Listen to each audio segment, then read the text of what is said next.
My first barbecue event felt like a complete nightmare.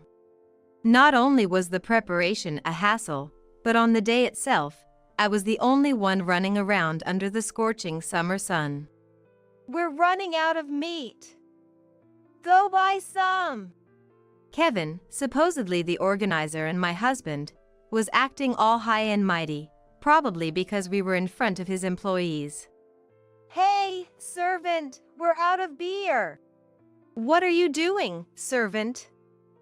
Get to work already. It seemed like my father-in-law, Jason, and mother-in-law, Melissa, really took a liking to calling me a servant. They seized every chance to address me as such. It's as if this family really wanted a servant and married me off to Kevin for that reason alone. Not content with just exploiting me, they even mocked my beloved younger brother. What I couldn't forgive the most was their attempt to strip me of not just my dignity as a human being but also the heirlooms from my dear parents. I won't let them do as they please any longer. I will protect what's important to me. I will never forgive those trying to take away my precious things. My name is Jennifer, a 35-year-old housewife. I met Kevin through the grocery store manager where I worked, and we've been married for 3 years. Kevin, at 42, was running his own small business. His parents, regulars at the grocery store, insisted I marry Kevin. I had no parents of my own. They both passed away due to illness when I was in middle school. As a result, I've been working non-stop, with no time for marriage or even romance. Then came Kevin, a company president, and his warm-hearted in-laws who took a liking to me. Upon meeting him, Kevin was gentle, kind, and a gentleman. He mentioned having been divorced before, apparently because his ex-wife had been unfaithful. Given the circumstances, I couldn't probe too deep, but it was clear Kevin had a painful past. The in-laws also told me, "Think of us as your real parents," which, along with the store manager's introduction and the joy of having parents-in-law, led me to accept the marriage proposal. I dreamed of a happy married life. But that was short-lived as I soon faced reality. One thing became clear after getting married. Kevin and his family were a bit off. Right after we registered our marriage, Kevin told me something. "Sorry, but I'm considered single at the company.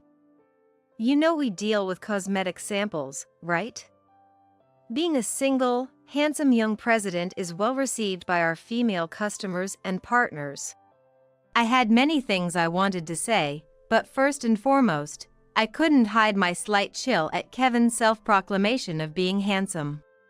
Though he claimed to be single, he wasn't hiding the fact that he had been divorced before. According to Kevin, having been divorced once added a touch of melancholy and humanity that was supposedly good for public image. I wondered if this was his way of self-promotion, but for the time being, I complied with his wishes. I had already started to think Kevin is a weird guy, but he wasn't the only odd one out. I had assumed that after getting married, Kevin and I would set up a new home together, but Kevin expressed a desire to live in my house. What a pleasant surprise that you live in such a magnificent house, said Melissa. My home, inherited from my deceased parents, was a sizable single-family house. "Despite being an orphan and poor, you dared to live in such a house," muttered Jason in a low voice, acting as if I wouldn't hear. I had a bad feeling when Kevin said he wanted to live in my house. Sure enough, as soon as Kevin moved in, the in-laws followed suit. They doted on Kevin excessively. Since they were always together, it was natural for them to live under the same roof, they argued, and they started living as if it were their own house. I strongly resisted letting them stay in my house, but my objections were completely ignored. This being my first marriage, I was bewildered by what seemed to be the norm. I learned something else after getting married. The family hosted an annual barbecue event. A family barbecue would have been understandable, but this event included employees from Kevin's company and friends. It seemed Kevin, always concerned about appearances, held these events for show. One might imagine a barbecue event to be fun. The first year of marriage, I was actually looking forward to it a bit. But it turned out to be a massive trial event for anyone marrying Kevin. I heard that it attracts as many as 50 participants every year. Wondering who in the world would organize such a large-scale barbecue event. You're such a hard worker, which is a relief. Make sure you take good care of everyone on the day, Kevin said to me with a smile. To my dismay, everything from sending invitations by email, shopping for a large amount of food and cutlery, to setting up and preparing the venue was left up to me. My first barbecue event felt like a complete nightmare. Not only was the preparation a hassle, but on the day itself, I was the only one running around under the scorching summer sun. Kevin, supposedly the organizer and my husband, was acting all high and mighty, probably because we were in front of his employees. We're running out of meat. Go buy some. When the employees, out of concern, said they would buy it themselves, Kevin dismissed them. Just enjoy yourselves without worrying. I'll have our servant take care of the shopping. I was particularly stung by the use of the word servant. Even if he pretends to be single at the company, calling me a servant seemed too harsh. To top it off, my in-laws started using that term as well. Hey, servant, we're out of beer. What are you doing, servant? Get to work already. Apparently, my father-in-law Jason and mother-in-law Melissa really took a liking to calling me servant. They took every chance to call me that. And it was especially troublesome because they would wait until no one else was around. Being exploited by Kevin and my in-laws left me so exhausted after the event that I couldn't stand up. The thought of this happening every year terrified me. From then on, the attitude of Kevin and my in-laws towards me became more transparent. Kevin was passionate about his work. However, he also held the belief that as long as he did his job well, he could do whatever he wanted. A while after we got married, Kevin brought home a young woman. This person will be staying over tonight. Please take care of the shower and meals, he said, then went into his room with her. Stunned and unable to say anything. Kevin has brought home another beauty. Quite different from you, Melissa said, laughing as if it was nothing out of the ordinary. Unable to see this as normal, I followed them to Kevin's room, intending to give him a piece of my mind. When I opened the door, I heard a woman scream from inside. Drained of blood, I cried in my bedroom without saying a word.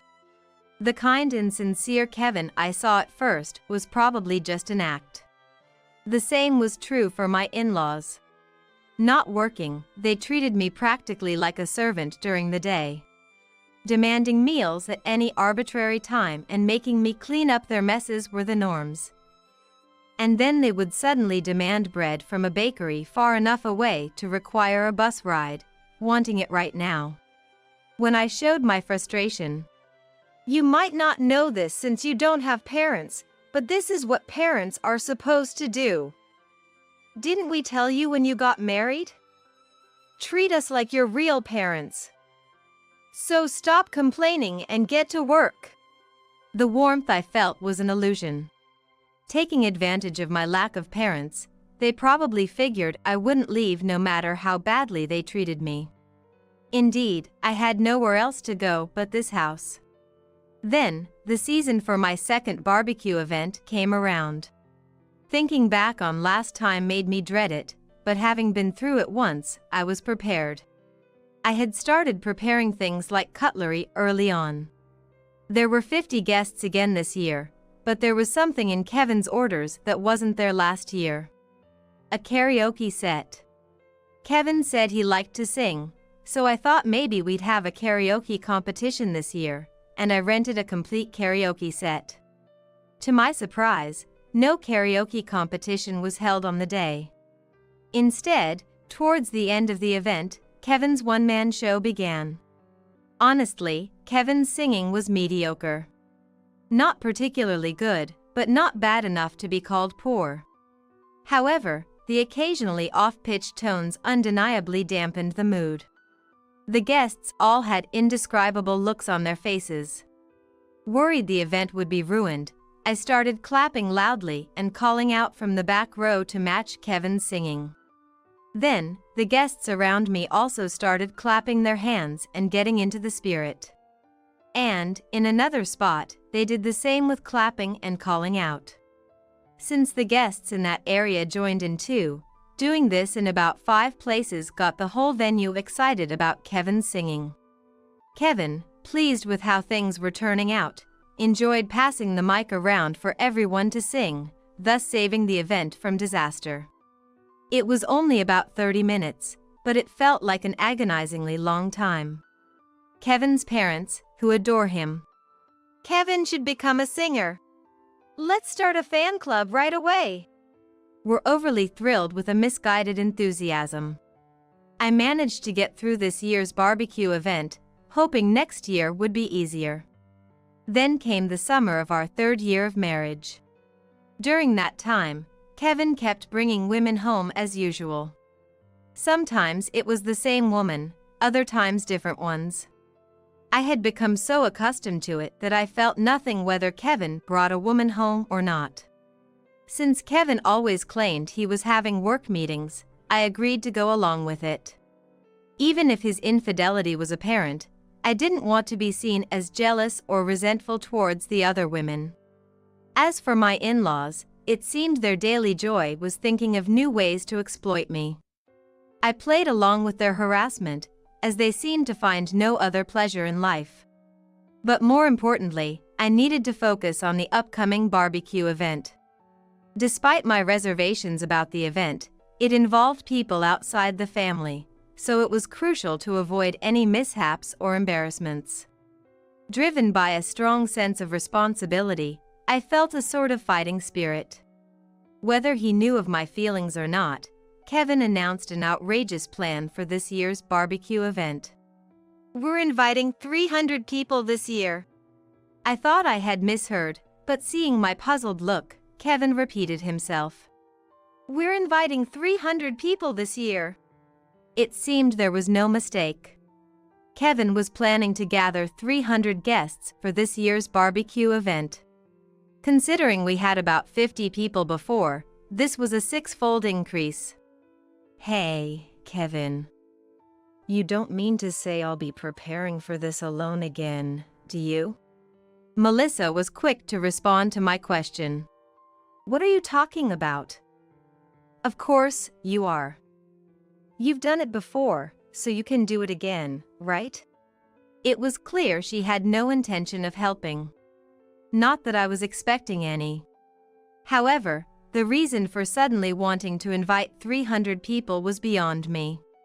Then Jason, with excitement, started to explain. Last year's singing by Kevin was incredible. The guests were thrilled with his performance. That's why this year we're turning it into Kevin's one-man live show. I almost dropped my smartphone in shock. The idea of a one-man live show for Kevin was astounding. Leaving my astonishment behind, the conversation quickly progressed. A surprise would be best. We'll turn off the lights in the middle of the barbecue, then Kevin appears in costume. The first song should be a cappella, to really capture everyone's hearts. I was speechless. Just a short 30-minute interlude had been barely enough to entertain last time. And now, a live performance in front of 300 people, a crowd difficult even for semi-professional artists to attract.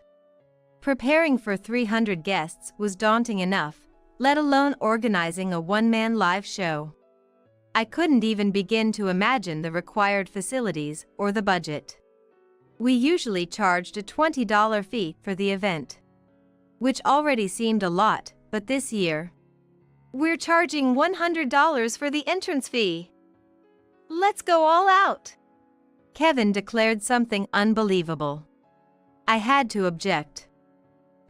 don't you think $100 is asking for too much? It seems more reasonable to keep the fee as it has been. Before I could finish, Melissa interrupted loudly. You really are clueless. Kevin is performing, isn't he? An artist should be paid a guarantee. What a typical complaint from someone without common sense. That's the problem with poor people without parents. If it were just this, it might have been passed off as a funny story about a delusional family, but Jason's next words left me unable to stay calm. The money we make will go towards renovating the house, so no complaints. This was the first time I'd heard such a plan. What does it mean to renovate this house? I confronted Kevin. Kevin, what does this mean? This is my house, isn't it? I never approved any renovation. Kevin sighed and he said, It's fine, isn't it? We're just remodeling it to suit my parents' taste. You say it's your house, but it's our house too, so don't butt in, it's annoying. Originally, I had no intention of letting my in-laws, let alone Kevin, live in this house. It's a precious home left by my parents, and I wanted to keep it as it was when we lived as a family. The audacity of them moving in and then deciding to renovate was unforgivable. You're such a nuisance. If you're going to complain this much, you might as well leave. We're taking this house. Pay us back for picking up a poor, lonely woman with no parents to spend her life with. Having no parents doesn't mean I have no family. I have a brother I grew up with. When I was getting married, I told them about my brother and asked them to meet him. However, they said dealing with relatives was a hassle and refused to meet him. What's the point of meeting your poor brother? We don't do things that don't bring us money or benefits. Terrible in-laws. No, such people can't be considered parents, even by marriage. Monsters wearing human skin, who only care about their son. And Kevin is the same. Even if it's for the company's image, is it necessary to pretend to be single? Then, perhaps, it would have been better not to marry at all. The kind smile he had when we first met is nowhere to be found now. Just a monster controlled by his parents. I had a hunch around the time of the second barbecue event, but Kevin's family really wanted a servant and got Kevin and me married for that reason. And not only did they exploit me, but they also ridiculed my dear brother. What I cannot forgive the most is their attempt to take not only my dignity as a person, but also the memories of my dear parents. I won't let them do as they please anymore. I will protect what's important to me. I will never forgive those trying to take away my precious things. First, I looked for a venue capable of accommodating 300 people for the barbecue event. I had a lead on a large venue, so I contacted them immediately and made a reservation. Moreover, when I mentioned we'd be having a live performance, they said they could also set up a stage. Thanks to the event company's generosity, they arranged for a sound operator and lighting as well. Though I felt sorry for accommodating Kevin and my in-laws' whims, I decided to take advantage of their generosity. The food was already arranged to be delivered swiftly on the day, after consulting with the event company. Cutlery was divided for about 50 tables, planning for 6 people per table to ensure everything needed was at each table. For drinks, we decided to set up dedicated counters in several spots around the venue where guests could easily pour or grab their beverages. We made arrangements to ensure guests wouldn't be inconvenienced, even with minimal staff. I was also dragged into fitting Kevin's costume. Jason's taste exploded into a costume from an indiscernible era, not fitting for the current times at all. Kevin's family was practicing their singing at karaoke bars at night, it seemed. I wasn't going to stop them anymore. Let them do their one-man live show or whatever, and embarrass themselves. The idea of Kevin performing a cappella as the first song was laughable just to imagine. With a grand stage set up and flashy lighting, the embarrassment would only be highlighted. I started looking forward to the barbecue event a little. However, after making all these preparations smoothly, it seemed my body reached its limit due to the backlash. The day before the event, after finishing all preparations, I collapsed in the living room. My in-laws and Kevin were there, but no one came to assist me as I lay there. The three of them were excitedly making a racket about the next day's event. I managed to return to my room on my own, and from my bed, I made a call to someone. My body felt heavy.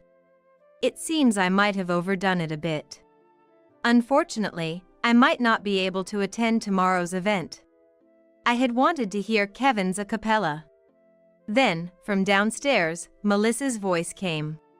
Hey! Don't be lazy and make sure to wake up early tomorrow. We're expecting you to work hard. What the monsters, who were no longer in-laws to me, were saying didn't matter. I just wanted to rest my body even a little. Imagining those three shaking in regret and anger, I fell asleep. The next morning, I was struck by a severe chill. My body and head hurt, and I could barely stand up. Melissa, disregarding my condition. When are you going to get up, you lazybones? Hurry up and start working. Today is an important event, said, pulling the comforter off my bed.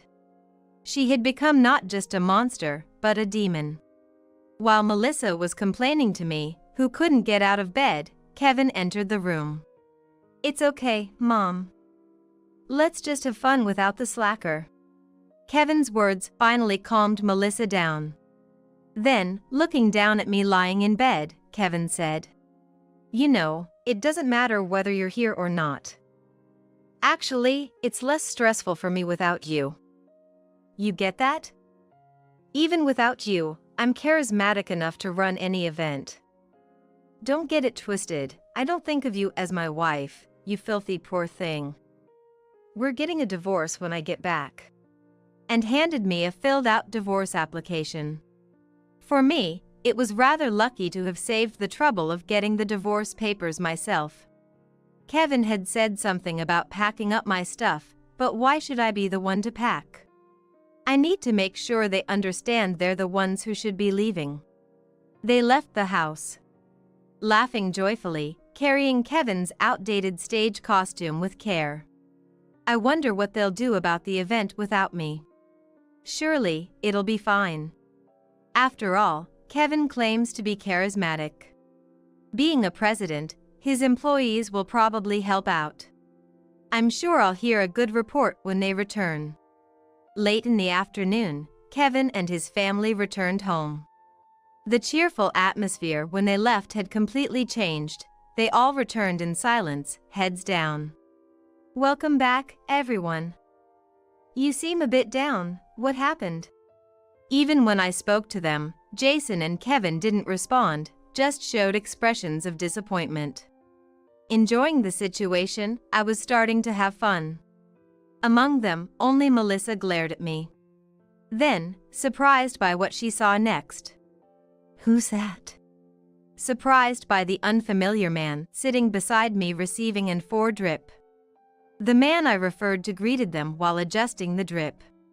Nice to meet you, I'm Dr. Nicholas. Nicholas greeted the three of them politely. I called him. I told you I wasn't feeling well, right? So, how was the event? It's a shame I couldn't see the live performance. I admit, my character might be quite bad. It was doomed not to succeed anyway. What? It was a success, of course. It was an incredible turnout, even better than last year. I wanted to ask what was so incredible, but they likely wouldn't tell me the truth. Then, it's just a matter of asking someone who was there. Mike? You're here, right? How was today's event? When I called out, Mike, a man with a slender build, came from the entrance. Ah, everyone, you must be tired. How was the stage? Flashy and cool, right? I put a lot of effort into preparing it. Seeing Mike's face, the three twisted theirs uncomfortably. You're the manager of today's event venue, aren't you? Why are you here? Kevin asked, pointing at Mike with a distorted face. I'm here to report on today's event as my sister requested. Mike's statement caused a reaction from Kevin's family. You're Jennifer's brother? They had dismissed my brother as just a poor relative, but Mike runs a successful event company, likely earning far more than Kevin. Phew, it was tough. The guest list was for 300 people, right? I heard it was a big event, so we prepared exactly 50 tables. But in the end, only 39 people showed up. Since the number was so small, your parents managed on their own. They seemed to be running around a lot though. Hearing 39 people, I nearly knocked over the 4 stand. I had sent out invitations to the designated 300 people during the preparation stage. The $100 fee must have been a mistake. Yet, I hadn't expected so few attendees. I barely managed to suppress a laugh. And the in-laws must have had a hard time dealing with everything.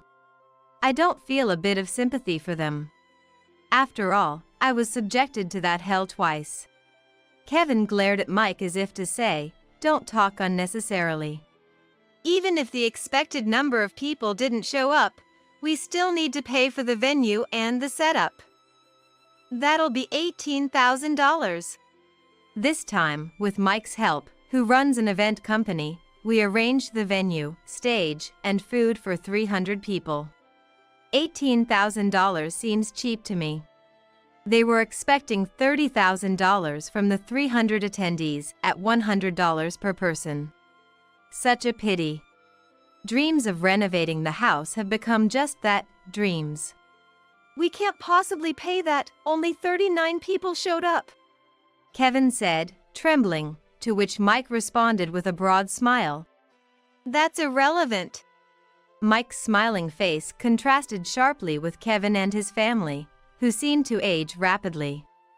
From Mike's demeanor, the live show must have been a disaster. Last year, I went all out to make it somewhat lively. There's no way Kevin's singing could hype up the crowd without any prep. The 39 attendees might not have shown up if they had known about Kevin's one-man live in advance. No, they definitely wouldn't have. Kevin called me a delusional poor person, but the real delusion was his own. He'll realize he's not as popular as he thinks.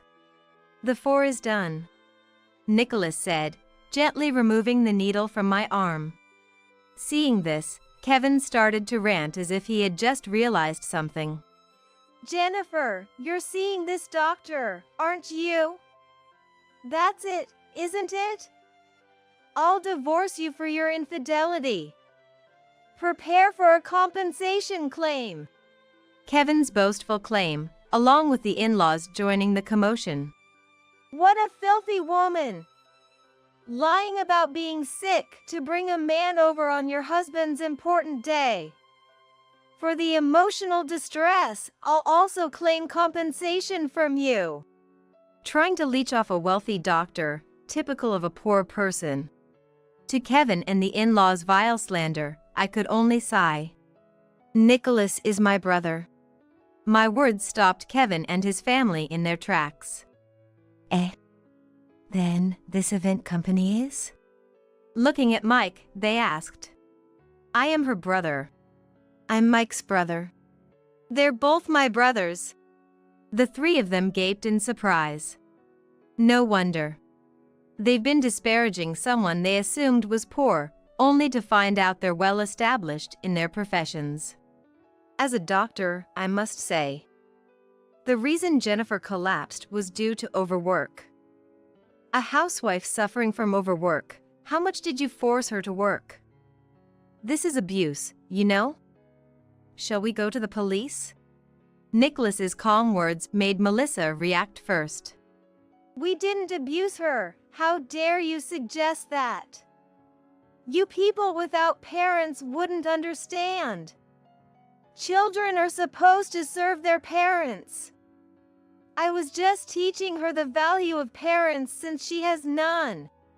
And she ranted on, demanding proof of abuse. Handing them the proof on a silver platter, how convenient. Evidence, huh? On someone's advice, I've been carrying a voice recorder around. Since around the first barbecue event, I had my doubts about you. I said, pulling a small voice recorder from my pocket. It's pretty easy to predict when you're about to say something nasty. Just press the record button then. So, I've got about 2 years' worth of audio stored here. My words turned Kevin and the in-laws pale. Still, Melissa was defiant. What? That's eavesdropping. You're the one committing a crime. I was utterly dumbfounded by her audacity, but thinking about cutting ties with them made it bearable. Just as I was about to deliver the final blow, another voice spoke up. Shall we take this to civil court, then? Everyone turned to see who had spoken. Entering the living room, the man surprised Kevin and his family. Daniel. You're early. My words made the three look incredulous. Good guess for their limited intellect. This is my oldest brother, Daniel. Unsurprisingly, the three showed expressions of astonishment. Daniel continued to speak without paying any mind to them. I was happy to hear that Jennifer was getting married. However, it puzzled me that we never had the chance to meet. After hearing Jennifer's stories and doing some research on Kevin, it turns out, Kevin, you told Jennifer you were divorced once, but in reality, you've been divorced 4 times, haven't you? At Daniel's words, Kevin's face twisted slightly. It's not good to say you were divorced only once to get married, especially since you've repeatedly committed adultery over a long period. Upon being confronted, Kevin finally spoke up. Who do you think you are, looking into my affairs without any right? Don't mess with me. What civil lawsuit? You're not even a lawyer. At that moment, I decided to reveal the truth to them. Daniel is a lawyer. I officially hired him for this case. He's the one who advised me to carry a voice recorder. Kevin froze, still with a shouting expression. Daniel relentlessly pursued Kevin. Furthermore, you'll be sued by multiple women. You've been receiving significant amounts of money and gifts from them under the pretense of marriage. I expect you'll face claims for compensation totaling tens of thousands of dollars. Kevin collapsed to his knees on the floor. Jason was holding his head in despair. Melissa, however, seemed not to have given up yet. Hey, if you're Jennifer's brother, then you're family, right? Let's stop fighting among family. It was wrong not to meet you. But let's get along from now on. What a terrible thing to say, ignoring their own sins. Just because they found out the poor siblings were a manager, a doctor, and a lawyer, and so easily changing their attitude. It's meaningless, so let's have them give up. We're not your family. Family? Unfortunately, Nicholas has already filed the divorce papers on my behalf. They've been accepted without any issues. So, we'll have to decline your proposal. Even Melissa stopped in her tracks at that. Her face turned pale rapidly. Anyway, about the event's cost, $18,000, we'll be expecting your payment. Since you've admitted to abusing Jennifer, as a doctor, I'll be reporting this to the police. As for me, let's discuss everything in court. It seems you've been calling Jennifer poor, but I'd like you to correct that. We owe our current positions to Jennifer. She raised us splendidly in place of our parents. We've never thought of ourselves as poor. Perhaps it's you who are the impoverished ones, with such barren hearts. Before long, Kevin and his family were all sitting on the floor, looking pale with despair. I felt sorry to say this amid their despair, but it's troublesome if they stay here forever. So, please pack your belongings and leave. This house is precious to us siblings, I told them with as pleasant a smile as I could muster. This was the first and last smile I'd ever show them. They were responsible for their own downfall. Goodbye, and enjoy your journey to hell together. Once Kevin and his family had left, a refreshing atmosphere returned to the house. I heard that the monster trio was evicted from this house and moved into a small apartment together. Since then, my brothers have frequently visited me, concerned about my well-being. I went to report my divorce to the grocery store manager who had introduced me to Kevin, intending to apologize, but instead, the manager apologized to me. Jenny, I'm sorry. If I had known they were such people, I wouldn't have introduced them. I'm really sorry.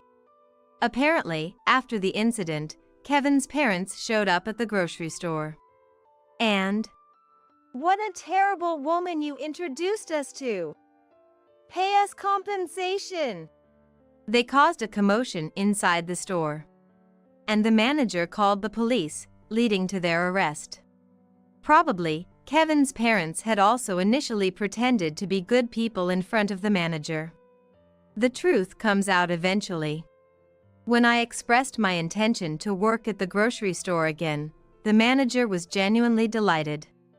Meanwhile, Kevin, facing compensation claims from numerous women, could no longer sustain his business and had to transfer its management to another company. Of course, I'm also claiming compensation from Kevin, including for his fraudulent representation of his divorce history and the abuse towards me. It was surprising to learn he had been divorced 4 times. Kevin's family had been careful to keep his divorce history hidden. I later learned that the ex-wives had divorced Kevin mainly due to the unbearable barbecue events. In any case, I'm satisfied that I could protect this house. Despite all the terrible things said to me, I have my brothers who stood by me. True, irreplaceable family. Today, my 3 brothers visited. We spent warm times together, just like old times. I plan to live happily, protecting this house left by our parents and my precious brothers.